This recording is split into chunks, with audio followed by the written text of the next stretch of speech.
다음 이제 마이 앱이라는 건데요. 이건 이제 마이와이 스택 위에 올라가는 네. 마이와이 프로토콜 스택을 이용해서 어플리케이션을 만드셔야 되는데 그 사이에 들어가는 레이어입니다. 어플리케이션을 쉽게 만들어줄 수 있는 API 셋이고요. 그래서 마이와이 프로토콜의 스택의 상세한 내용을 추상화시켜주는 그런 레이어입니다. 그래서 이제 마이 앱은 네 가지 종류의 API 그룹으로 되어 있고요. 그래서 어떤 스택을 설정하는 API, 연결 관련된 API, 송수신하는 데 관련된 API, 그다음에 기타 기능들 이렇게 해서 네 가지로 나눠져 있고요. 그래서 하나씩 보면 뭐 예를 한 번씩 보여드리는 거 어떤 식으로 구성되어 있나. 그래서 이제 설정 관련된 API입니다. 뭐 프로토콜 이닛 하면 이제 프로토콜 스택에 대한 어떤 기본적인 초기화 하는 어떤 API고요. 뭐 마이 앱 셋 하면 이제 다양한 어떤 정보들을 설정하는 여기서 이제 채널을 설정하고 있는데 뭐 RF 출력이나 뭐 이런 것도 설정할 수 있겠죠. 데이터 에레이시나. 다음은 이제 연결 관련된 API들입니다. 뭐 마이 커넥션 모드, 뭐 이스태블리시 커넥션, 뭐 서치 커넥션 이런 식으로 API들이 존재합니다. 그래서 뭐 주변에 있는 네트워크를 찾거나 그다음에 그 중에 네트워크를 선택해서 거기에 이제 연결을 하거나 이런 이제 API들로 구성되어 있습니다. 다음은 이제 수신 관련된 이제 함수인데요.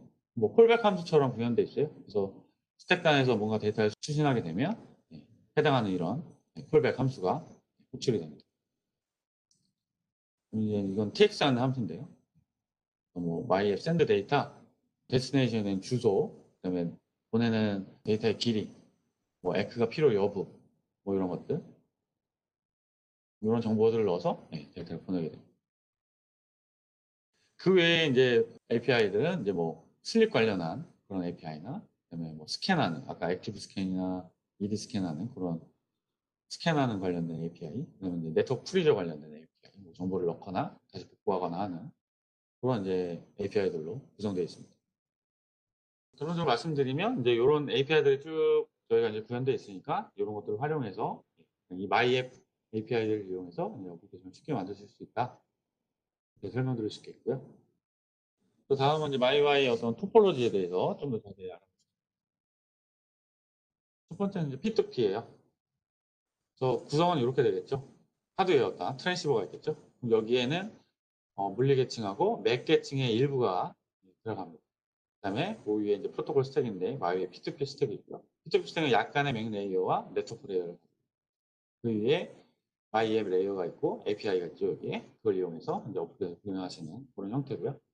그래서 우선 P2P는 이렇게 됩니다. 그래서 풀 펑션 디바이스로 구성이 되고요. 또 화살표를 보시면 알겠지만 그냥 각각 통신하는 그런 형태입니다. 뭔가 어디 종속돼 있지 않고 각 노드와 자유롭게 통신할 수 있습니다. 원업, 한업 통신이고요. 라우팅이나 이런 기능은 없습니다. 그래서 뭐 P2P의 장점이라면 간단한 네트워크죠. 쉽게 네트워크를 구성할 수 있습니다. 별도의 펜 코디네이터나 이런 게 없고 그냥 켜지면 보통 통신할 수 있는 그런 상태가 돼요. 뭐 쉽게 커넥션 얼마든지 만들 수 있고요. 그래서 이제 미리 뭐 키를 나눠 갖는다거나 이런 작업은 필요하겠죠. 여러 노드가 각각 통신을 할 수 있는 그런 상황을 만들고요. 뭐 물론 어떤 일정한 자기 통신 거리 안에는 들어와 있어야 되겠죠. 그다음에 어떤 레이턴시나 이런 게 적습니다. 반면에 이제 레인지가 짧죠. 호핑이 없기 때문에 이제 한업 거리에서 내가 통신할 수 있는 거리 내에서만 통신할 수 있게 되고요. 그게 이제 단점으로 볼 수 있겠습니다. 뭐 이런 스타일의 어떤 토폴로지는 어떤 게임패드나 이런 류의 제품에 잘 적합하겠죠. 그래서 뭐 1대1로만 통신하면 된다던가 저전력이 필요한다던가 이런 게임패드나 이런 뭐 제품에 적합하겠습니다. 다음은 이제 스타고요. 자, 네트워크 구성 보시면 이제 네트워크 레이어가 좀 더 추가되어 있죠. 그러니까 사실은 이 마이와이 스타 내에 이제 이렇게 그려도 되는데 이걸 이제 구분하기 위해서 좀 그렇습니다. 좀 더 보면 이런 형태의 구성이죠. 가운데 펜 코디네이터 네트워크를 생성한 노드가 있고 그 노드에 여러 디바이스에 연결된 형태의 스타 형태, 성형 형태의 네트워크 구조를 가지죠.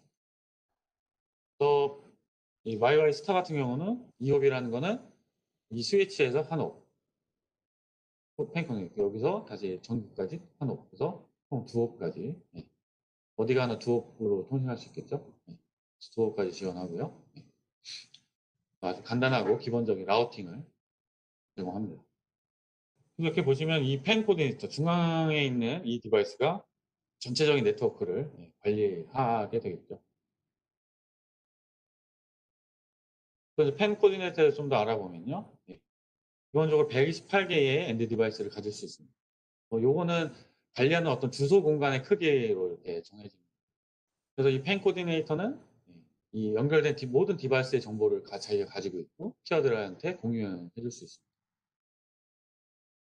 그다음에 어떤 네트워크의 상태나 이런 것들을 공유하게 되고요.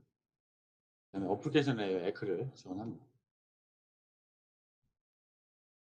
장점이 이 스타 구조의 장점이라고 하면 심플한 네트워크를 구성할 수 있고요. P2P보다는 통신 거리가 2배 늘어날 수 있죠.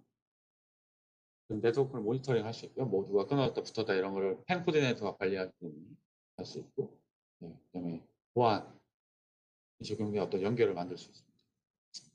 단점이라고 한다면 P2P보다는 어떤 스택 사이즈나 이런 게 이제 더 커지게 되고요.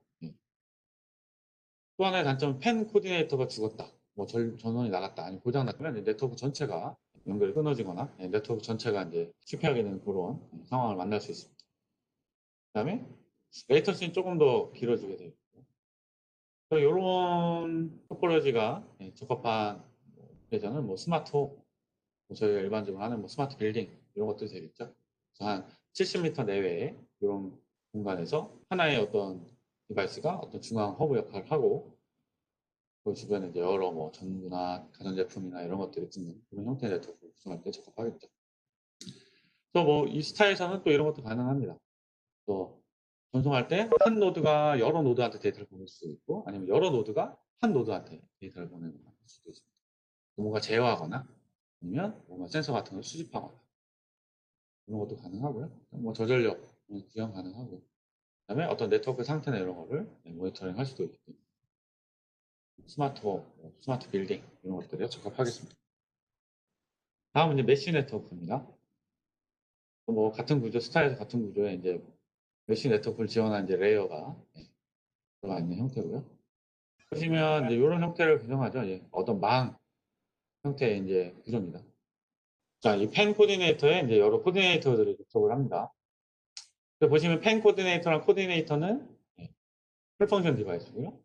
그 코디네이터에 이제 엔드 디바이스들이 붙는 그런 형태입니다. RF 디바이스가 돼요. 또 차이라고 한다면 아까 말씀드렸지만 풀펑션 디바이스들은 다른 노드가 이제 접속할 수 있습니다. 뭐 풀펑션 디바이스끼리 접속할 수도 있고요.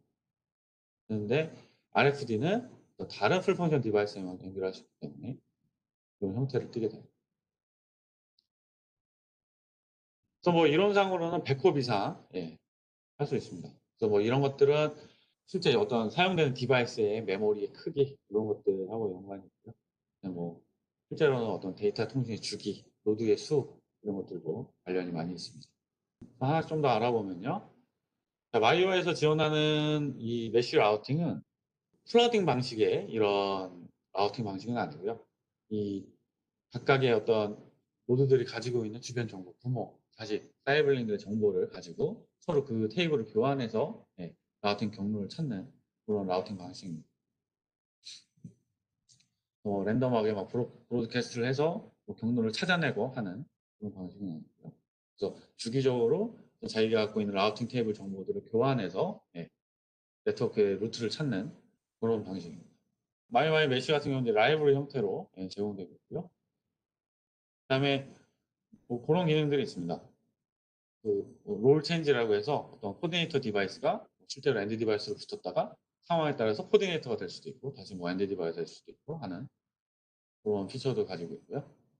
그다음에 OTA라고 하죠. 에어로 무선을 통해서 어떤 펌웨어 업데이트 할 수 있는 피처도 가지고 있습니다. 뭐 셀프 힐링해서 뭐 네트워크 끊어졌거나 그랬을 때 그걸 감지해서 다시 찾아서 다른 경로를 만든다거나 하는 피처를 가지고 있고요. 코드 사이즈는 27KB 정도로 굉장히 작습니다. 뭐 램은 한 7.5K 정도 사용하고요. 실제로 직비 같은 네트워크 프로토콜 같은 경우는 거의 100KB 정도 됩니다. 훨씬 컴팩트한 사이즈를 가지고 있습니다. 그 디바이스에 대해서 조금씩 이제 더 알아보면요.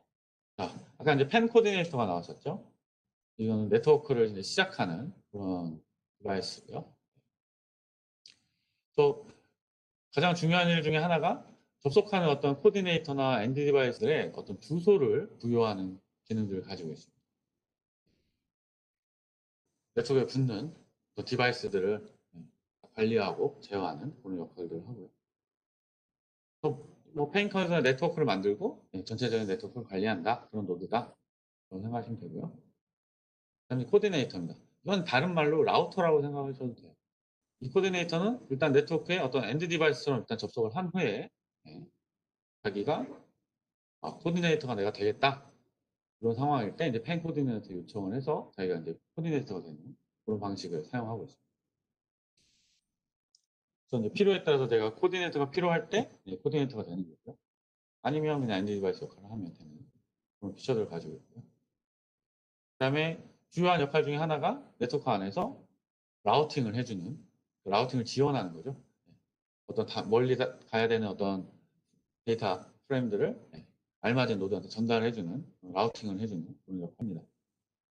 펜 코디네이터에서 오는 어떤 뭐 네트워크 설정 정보나 이런 것들을 이제 가지고 있다가 다른 디바이스가 오면 걔네들을 네트워크에 가입시키고 하는 그런 역할을 해줄 수도 있습니다. 그다음에 자신한테 붙는 어떤 엔드 디바이스 관리하고 그들의 어떤 주소를 할당해주고 하는 역할을 하고요. 그다음에 아까 말씀드렸던 그 인다이렉트 메시징이죠. 자기한테 접속되어 있는 엔드 디바이스로 가는 어떤 데이터들을 슬립하고 있다. 이러면 이제 잠시 저장해두는 그런 역할도 해줍니다. 마지막으로 이제 엔드 디바이스는 이제 뭐 말단에 붙는 이제 디바이스들이죠. 어떤 접속 가능한 뭐 펜 코디네이터도 되겠죠. 뭐 코디네이터들 통해서 네트워크에 어떤 접속하게 되고요. 그래서 뭐 항상 쓸 수 있는 뭐 슬립하지 않는 디바이스냐, 뭐 슬립하는 디바이스냐, 뭐 이렇게 이제 나뉘고요. 내가 슬립할 거냐 안 할 거냐 뭐 이런 피처들도 상황에 따라 마음대로 다이나믹하게 설정할 수 있는 그런 기능들이 있습니다. 그래서 뭐 메시 네트워크라는 게 이게 메시 네트워크가 하는 딱 특징적인 걸 하나 보여드리면요. 자, 중간에 이제 요 전구가 펜 코디네이터가 되겠고요. 뭐 스위치 2개가 붙어 있고 전구 한 4개 붙어 있네요. 자, 이제 스위치를 하나 켰을 때 라이트 원, 요 전구를 이제 껐다 켰다 하고 싶은 거죠. 자, 그럼 이제 스위치를 뭐 켰다. 그러면 이제 경로를 이제 찾아가게 되겠죠. 그래서 최단 거리가 이제 이렇게 경로가 이루어지는데 그 테이블을 쫓아서 패킷이 전송이 돼서 불이 켜지는 그런 되겠죠. 근데 이 상황에 이 중간에 노드가 어떤 뭐 고장이나 뭐 배터리가 다 방전됐거나 해서 더 이상 동작 안 하는 상황이 됩니다. 그럼 이제 통신이 이루어지지 않겠죠. 그럼 이때 메시 네트워크는 이 경로를 끊어내고 다른 경로를 찾아내서 다시 패킷을 전달할 수 있는 기능을 제공하면 이러면 저희가 이제 메시 네트워크라고 부를 수 있습니다. 그래서 메시 네트워크의 장점이라고 하면 네트워크의 어떤 범위가 넓어지죠. 통신 거리가 증가하는 효과를 가질 수 있습니다. 그러면 어떤 디바이스 롤들을 자유자재로 상황에 맞춰서 바꿀 수 있는 그런 피처를 가지고 있고요.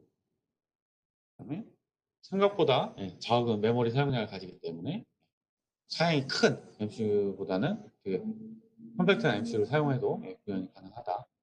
이런 장점이 될 수 있고 유선 연결이 쉽지 않은 그런데 적합한 그런 기술이 되겠습니다. 뭐 단점이라고 한다면 뭐 P2P나 스타 스택보다는 스택의 사이즈가 좀 크다. 그다음에 어떤 레이턴시 뭐 여러 노드를 거쳐서 통신할 수도 있기 때문에 지연이 발생할 가능성도 있다. 이런 단점이라고 볼 수 있고요. 뭐 이런 와이와이 메쉬 토포로지가 적합한 어플리케이션은 조명 관련된 건물의 조명이나 이런 것들 관리하는 가로등 이런 것도 되겠죠. 그래서 뭐 거리가 100m 이상의 넓은 지역을 커버해야 되고 제어 노드에서 여러 경로로 조명이나 이런 것들을 제어해야 되는 그런 어플리케이션이 되겠죠. 뭐 보안 커넥션, 뭐 쉬운 어떤 네트워크 정, 뭐 이동하는 노드, 그래서 이런 것도 중요하죠. 뭐 디바이스 위치가 뭐 계속 바뀌면 그때마다 이제 경로가 재설정되기 때문에 메쉬 토포로지가 적합하겠죠. 이제 요약을 해보겠습니다. 그래서 P2P 스타 메시.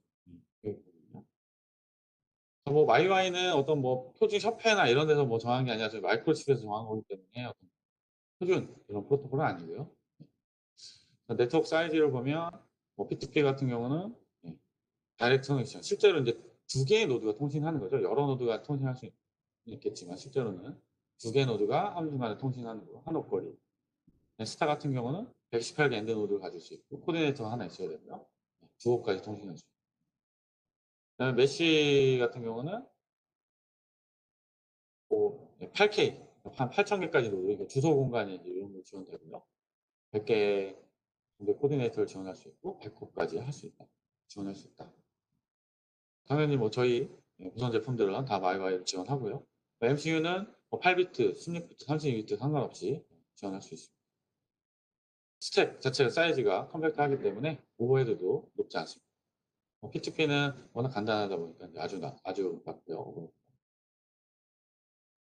코드 사이즈를 보면 P2P는 한 14KB, 스타는 한 16KB, 메시는 한 27KB 정도 프레시 메모리를 사용하고요. 비비발성 뭐 EEPROM이나 뭐 이런 것들은 옵셔널입니다. 보시면 뭐 아까 네트워크 프리저 이런 피처를 사용해야 되면 이제 사용하는 거고요. 그런 피처가 필요 없다. 그러면 이제 뭐 사용하지 않아도 됩니다. 비용은 이제 뭐 무료고요. 저희 아침에 스튜디오나 임페리얼 맥스 아이디에서 쉽게 바로 사용하실 수 있게 다 제공되고 있습니다. 뭐 인증은 뭐 소프트웨어 인증이 아니라 뭐 하드웨어 관련된 인증. 뭐 저희 무선 관련 제품들은 기본적으로 FCC, IC, C 이런 것들 이제 뭐 북미랑 유럽 쪽은 미리 받아서 나오고 지역별로 필요에 따라서는 다 따로 받고 있습니다.